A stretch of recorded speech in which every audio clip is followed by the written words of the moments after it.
The Cameroon government brands import substitution as an inevitable path to engineering the country's economy and speeding up its growth.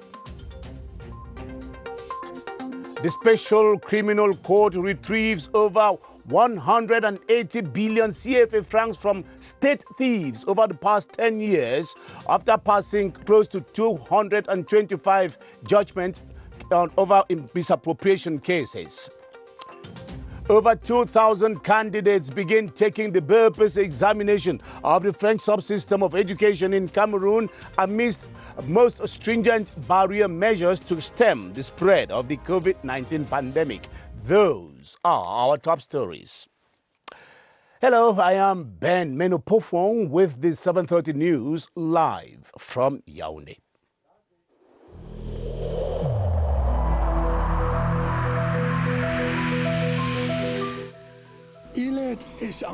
Each of us must comply with the measures that have been taken.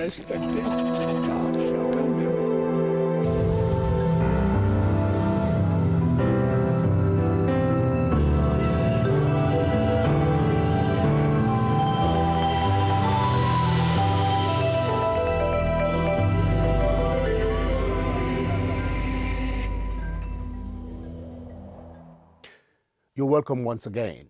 The government of Cameroon is now pushing for a policy that reduces importation while encouraging local production.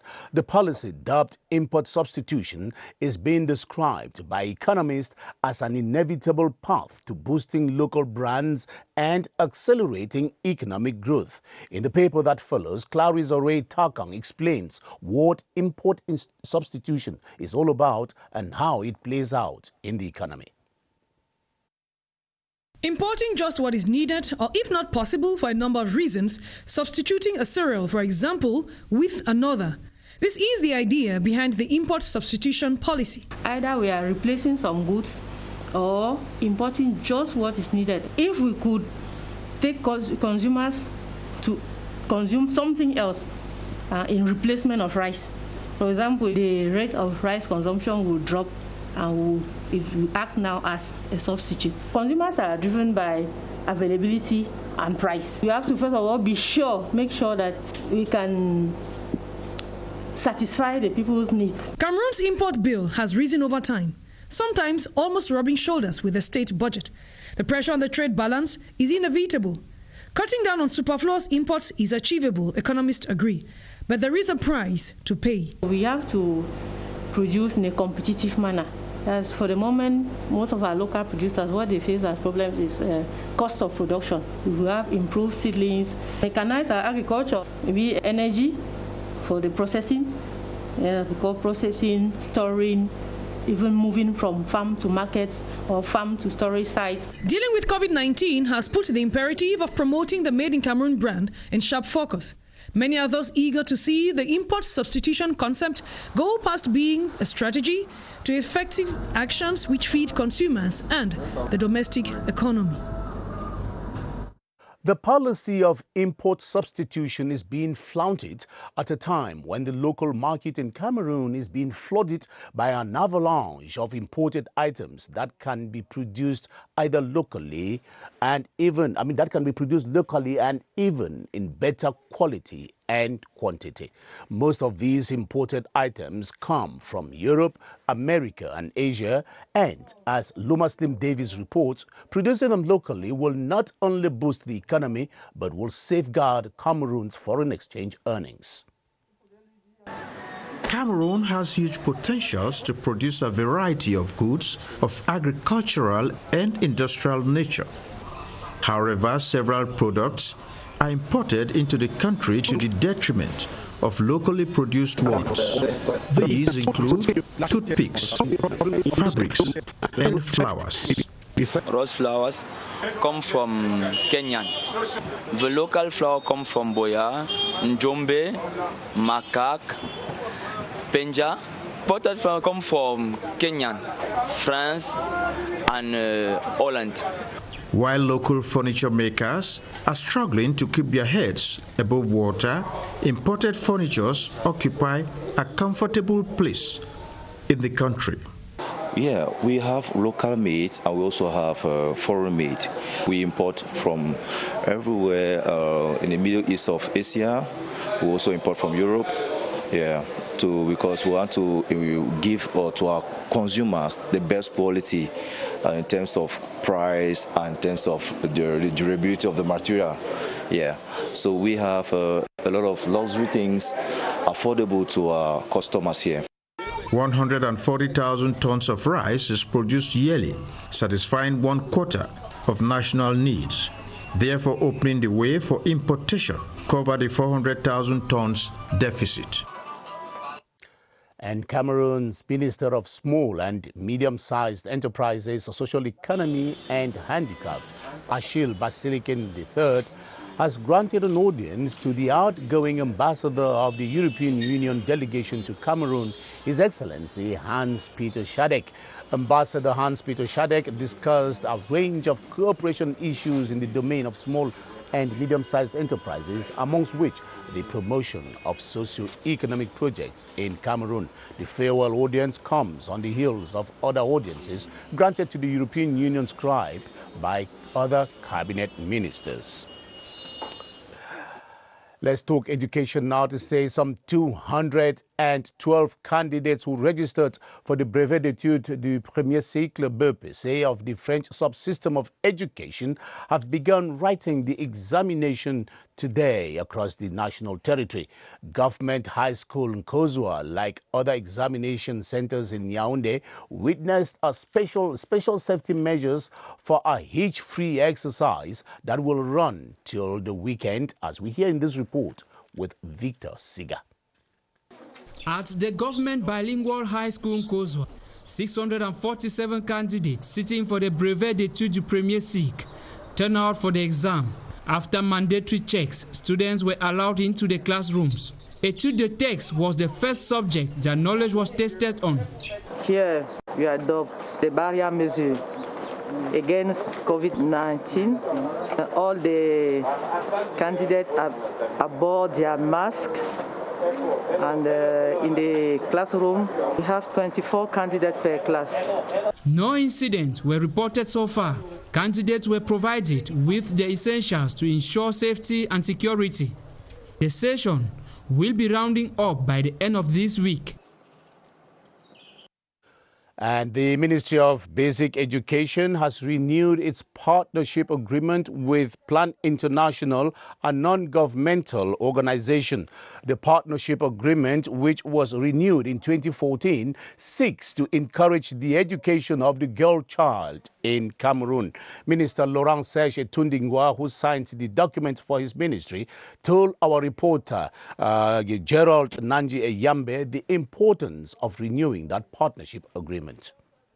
This cooperation between Cameroon and Plan International is fruitful and is very productive. This is the reason why the government find it necessary to renew it. We build classrooms, we assist children, we assist girls of Cameroon to start school. We endorse the pedagogic aspects of the cooperation in all the domains. We want to thank Plan Cameroon for the effort they made to develop the sector of education. Let's go back to the BEPC examination to say close to 70,000 candidates, among them visually impaired, the visually challenged rather, in the 3 northern regions of the country, have started writing the Brevet d'études du premier cycle de BEPC. They have joined their colleagues today across the nation to take the examination that promotes them to the second cycle of secondary education under the French subsystem in Cameroon. Gerald Nanje has a roundup of the first day of that examination in the 3 northern regions of the country. GBHS Marwa is a loan center in the Far North region, hosting BEPC candidates with visual impairment. Though visually impaired, Christine Avamaya and Adaron Bono are looking forward with optimism. Listening and reading comprehension were quite easy for me. If the examination continue in this manner, then I'm sure to succeed. We are doing more for them because, as you know, the public property inform public opinion on its decisions and promote the work of its experts. According to the president of the Special Criminal Court, it is the first time this public service clause of the law is respected, whereas there are other competent courts bound by the same regulation. Since 2012, and in 5 volumes, the Special Criminal Court has published judgments on 225 registered cases, 175 on merit and interlocutory. Over 180 billion CFA francs recovered and deposited in the state treasury under corpus delicti, damages and fines. The competence of the Special Criminal Court is with those involved in misappropriation of 50 million CFA francs and above, and each witness goes through the examination in chief, a cross-examination and a re-examination where applicable. The committee in charge of the monitoring and supervision of the implementation of a new computerized system for the integrated management of state human resources and payroll has met in its first session in Yaoundé. Today's session examined the way of successful implementation of CGPES-2, whose first trial in 2013 failed. Here now is the Minister of Public Service and Administrative Reform, Joseph Blay, as he spoke to our reporter Emmanuel Vermeuil on the import of this new system. Today, we still have 2 systems, and with those 2 systems, we still have some problems. That's why it's important to combine both so that we can, at the same time, manage the staff and the payroll. It's a big challenge, but all of us, we are involved, we are committed, and I'm optimistic, and we just have to succeed. Let's now talk about the COVID-19 pandemic to say a new COVID testing campaign dubbed Operation Mobile Testing that meets people at market squares and in their neighborhoods has been launched in the nation's capital.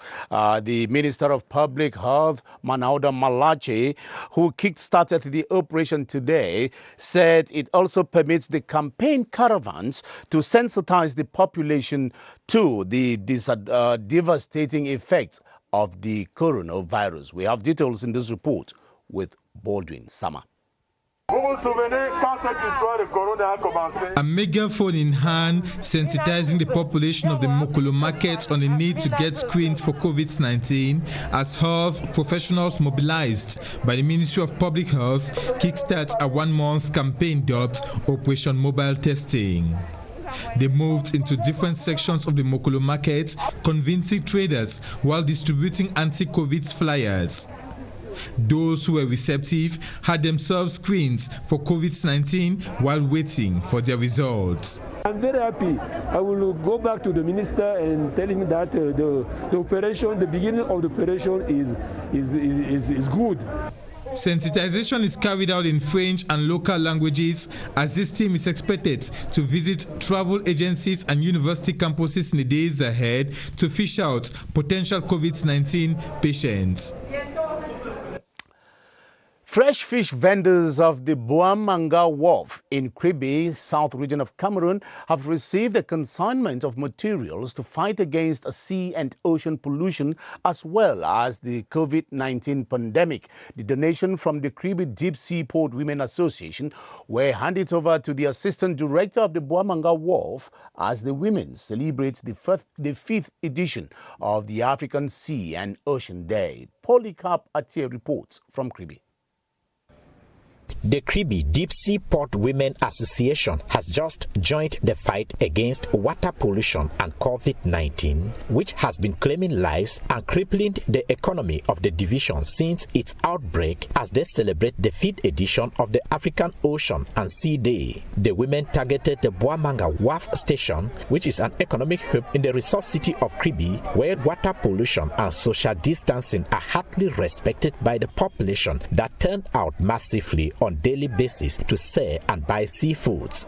What we have brought here is the dustbins, so that instead of throwing trash in the ocean, those ladies have to put them in the dustbin. And also we have COVID-19, so everybody has to fight against it. That's why we brought some masks. A sensitization campaign on the effects of water pollution on the aquatic life and the killer disease, the coronavirus, and its preventive kits were handed to the officials of Buamanga Wharf Station to distribute to the population, a gesture saluted by the Assistant Director of Buamanga Wharf Station. This president will make that the population fight against pollution.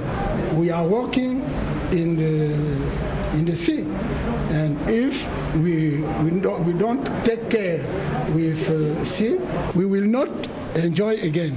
In the Ocean Division, the fight against the sea and ocean pollution, as well as the COVID-19 pandemic, is no longer the affair of the government as it used to be, but many, like the Kribi Deep Sea Port Women Association.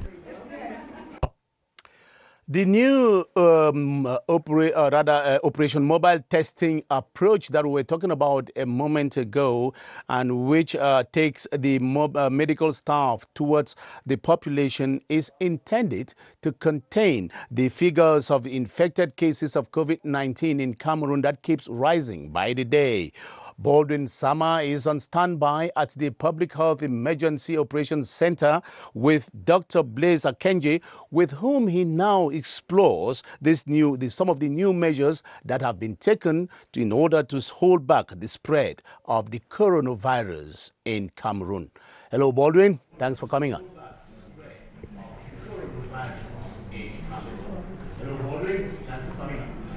Good evening to you, Ben Menopufong. The non-respect by most Cameroonians of the different outline measures by the governments to limit the spread of COVID-19 in the country happens to be one of the challenges faced by public health experts in the 10 different regions of the country as far as containing the spread of COVID-19 is concerned. That is what we shall be discussing with our guest tonight, Dr. Blaise Akenji, who is a clinical biologist. What methods have been put in place by the Ministry of Public Health to be able to contain the spread of the virus so far? Good evening, Doctor. Good evening, Baldwin. With the launch of this operation, this new operation as far as testing is concerned in the nation's capital city today, what are some of the methods put in place by the Ministry of Public Health to be able to contain the spread of COVID-19 so far? Okay, thank you very much, Baldwin. I would love to say that the measures that are in place right now are not really new per se. These are measures that have been in place roughly since the beginning of the year, and what we are doing is we are trying to reinforce the application of these measures. Broadly speaking, these measures focus on preventing the importation of COVID-19 cases into our country, and also on limiting the spread of COVID-19 within our local communities. Case in point, now it is mandatory for anyone coming into the country to show proof that they have tested negative for COVID-19 as recently as 3 days prior to their arrival in Cameroon. We have mobile testing sites which are placed also at these seaports and at our airports. Now, when it comes to limiting spread within the community, it's fair to say that the Ministry of Public Health has been relentless in its effort on sensitizing the population on respecting the social regulations that we put in place from the beginning of the year. Measures we all know: regular hand washing, maintaining social distance, avoiding large crowds, staying home as much as possible. These measures have worked in Europe, in Asia, and we think that in Cameroon they'll work well if put in place correctly. And finally, very briefly, how do you guys do to manage cases of asymptomatic persons, given that they are the ones who easily spread this virus? Okay, that's a very good question indeed, because as you said, this asymptomatic people actually spread this disease unknowingly. They are unaware of the case. So what we do is, with the mobile testing strategy available now, we quickly detect these cases, people who are asymptomatic. Quickly detecting them means that we also isolate them quickly from the general healthy population. We put them in isolation centers where they are followed up, and once we realize that, okay, now they're no longer infectious to the general population, they can now rejoin the community, rejoin their friends and families without risk of infecting others. That is what is in place right now.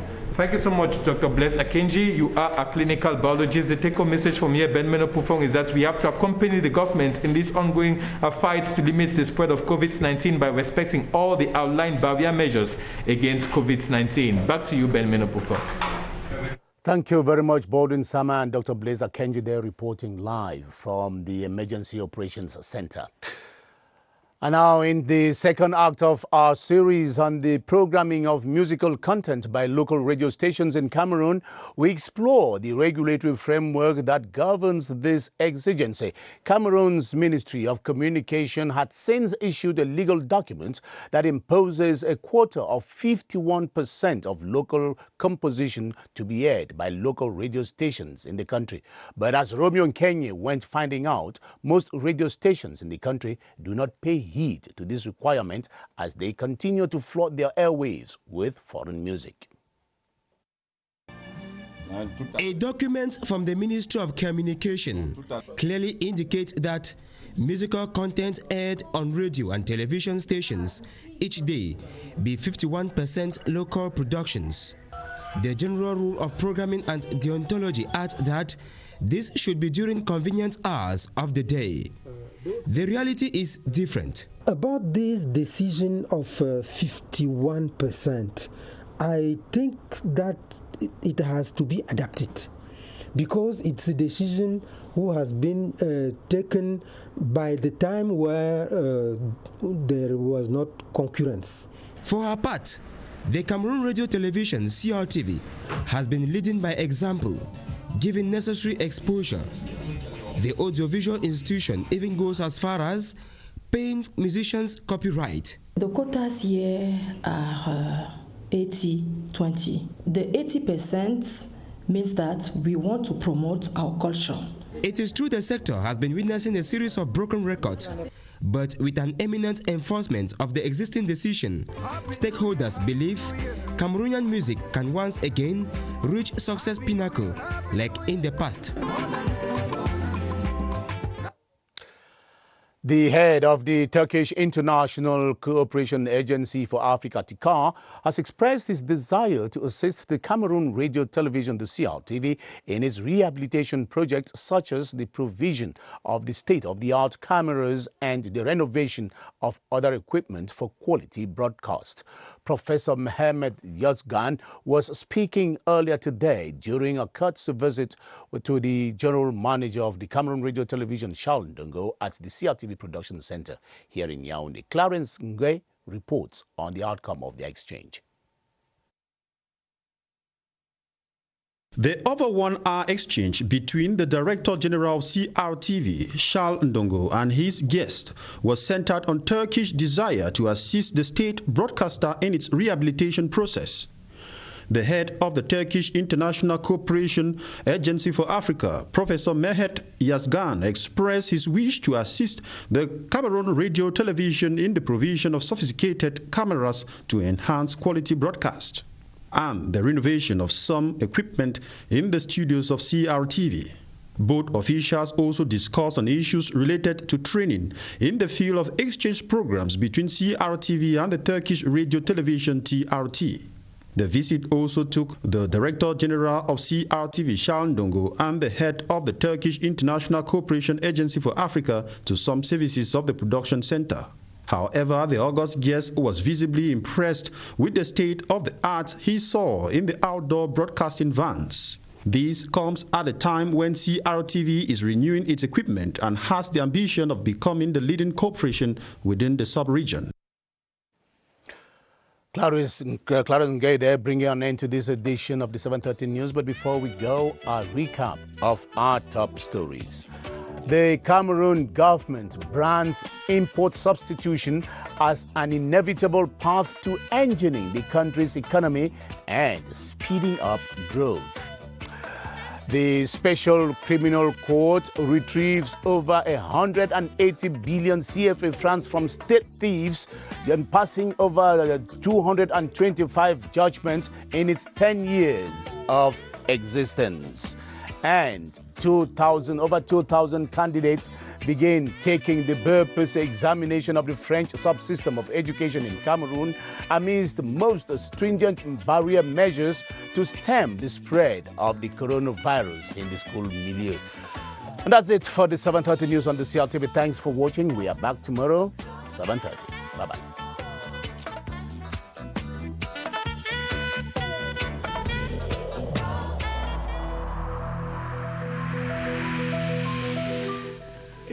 In this connection, we should avoid stigmatizing